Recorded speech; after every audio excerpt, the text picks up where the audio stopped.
I was born in 1924 in Hamburg, Germany, city of 2 million people, a beautiful city. And my father was the principal of the Jewish girls' school. We had about 600 Jewish girls. My mother was a physician, and she also was the school doctor and teacher. And I had both parents in school, and I hated every day of it.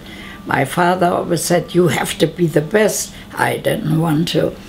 And my father was very, very strict. When we went by streetcar to the school, he would be in one car and I would be in the other car. He wouldn't talk to me. He didn't want to show that he preferred me to other children. And in school, if we met on the floor, we would pass like ships in the night, you know. He just wouldn't talk to me. And I only liked sports, music, handwork, swimming, that sort of thing. But, well, I had 5 years of English and 2 years or 3 years of French. But like I said, school was not my favorite. I had non-Jewish girlfriends who lived in the same street, partly in the same house, and we were friends till 2 of them died a couple of years ago.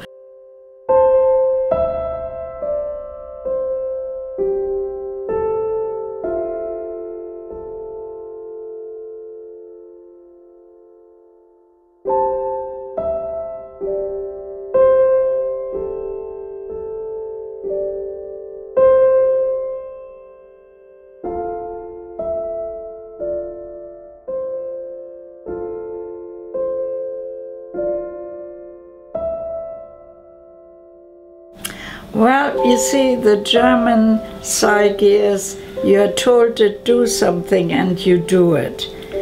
And of course I was angry, but then again in Hamburg all the young people had left, the young Jewish people, and they left. They immigrated to various countries, you know, to America, to England, to Australia, to Shanghai. Whoever would take them, they went. My father said, "I've done nothing wrong, nothing will happen to me." And he was wrong, of course. I see. So that explains, you know, when people say, "Why didn't you leave?" Well, my father spoke 5 languages: German, French, Greek, Latin, and Hebrew, but not English. Really? Yeah. He said, "How can I make a living for my family in an English-speaking country?" We had an affidavit of support from friends in America, but the waiting number was way too high, number 12,000 something. It never was called. A rating number meaning?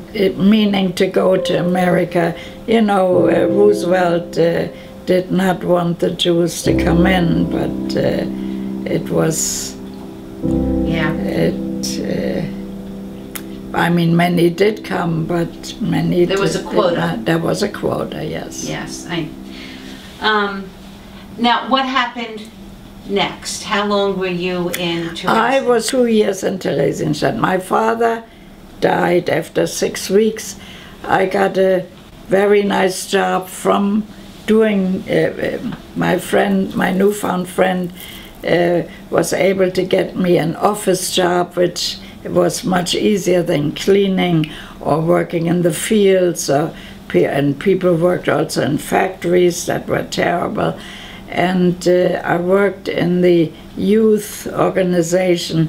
My job was to write on a card with pencil the name of each child under 18 that came into the camp. One of the terrors was transports came in and transports went out daily. And when this child left again, probably to be killed, I had to erase the name and use that card for the next child. And that was my job, just to fill out little cards with names. Now, the children under 18 had to live in a children's home, and they got a little more to eat. They got milk and things. And they had to be there till they were 18. This certificate that hangs on the wall here was presented to me by the people of the Republic of France, and specifically by the signed by the President of France, Mr. Nicolas Sarkozy. This just sort of solidifies the fact that I got the medal, and that this is the written part of it. Well, we came to the United States in 1939 from Germany. We were all born in Germany, and we settled down in Upper Manhattan, but Washington Heights. Most of the Jews settled. They called that the Fourth Reich. Reich, you know, or they called it Frankfurt on the Hudson.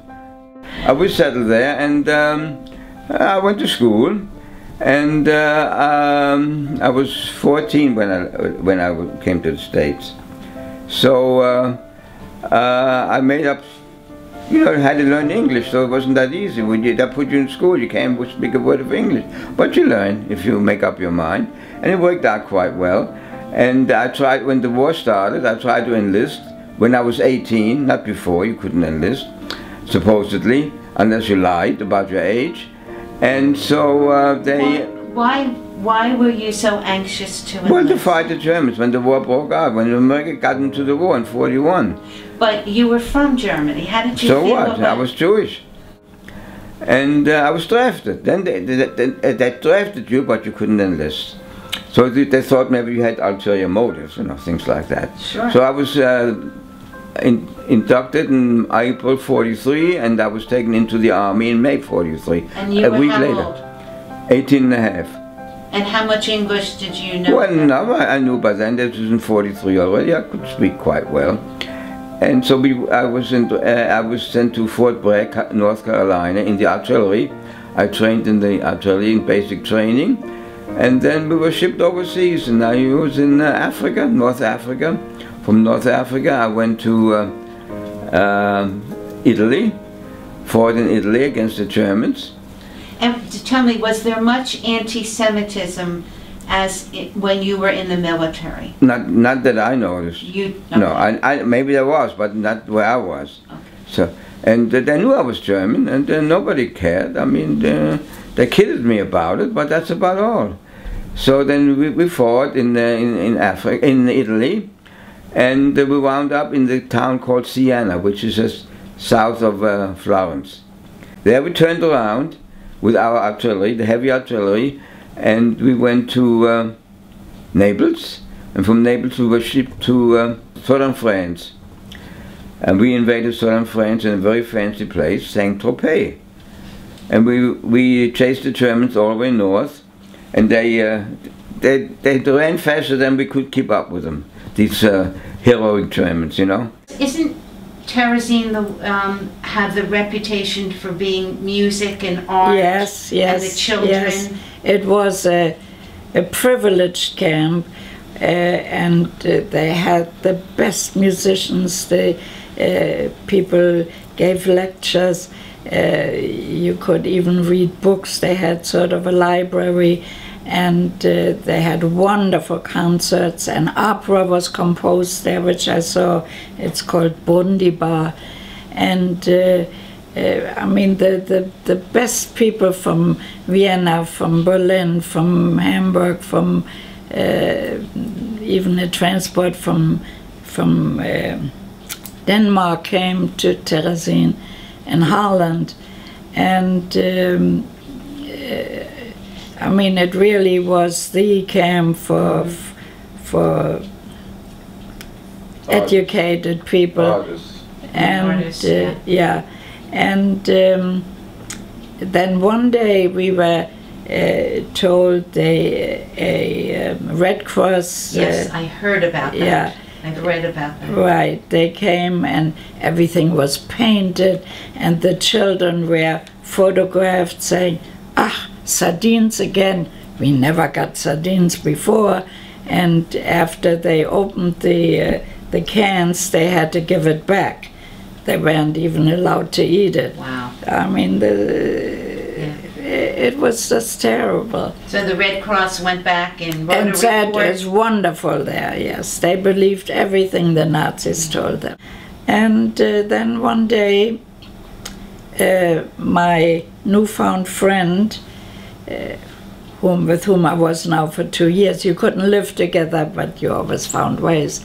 And we decided to get married because he was going to be in a transport to Dresden, a city in Germany, to build up a new ghetto. And we got married, and after 3 days he was sent away, and a week or so later the women of these men were told, you can go voluntary after your husbands, and the next transport would go to Dresden with other people too, not only the women of these men. And what shall I tell you, we wound up in Auschwitz. My husband also, and he never came back.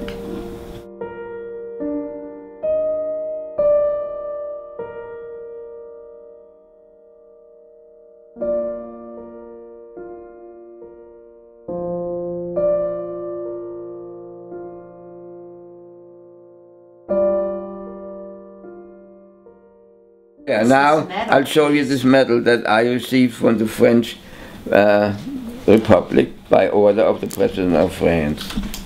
My goodness. And here, this, by the way, this is two-sided. That is something. Have you ever worn it? No, only once.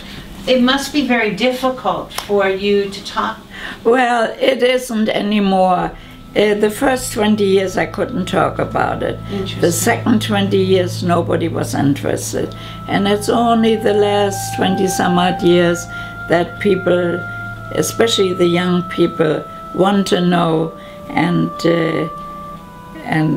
their reactions are very good, like Alex. Esther, you said you really think that a Holocaust could happen again. Why do you feel that way?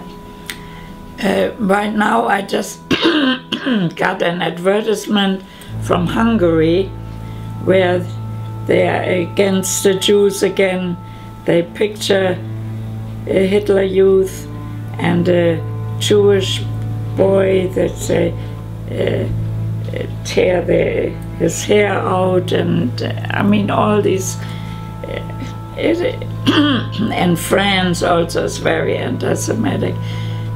I'm pretty sure it will happen again, not in the form with the Nazis, but in some way. I always tell them, you have to see to it that this never happens again.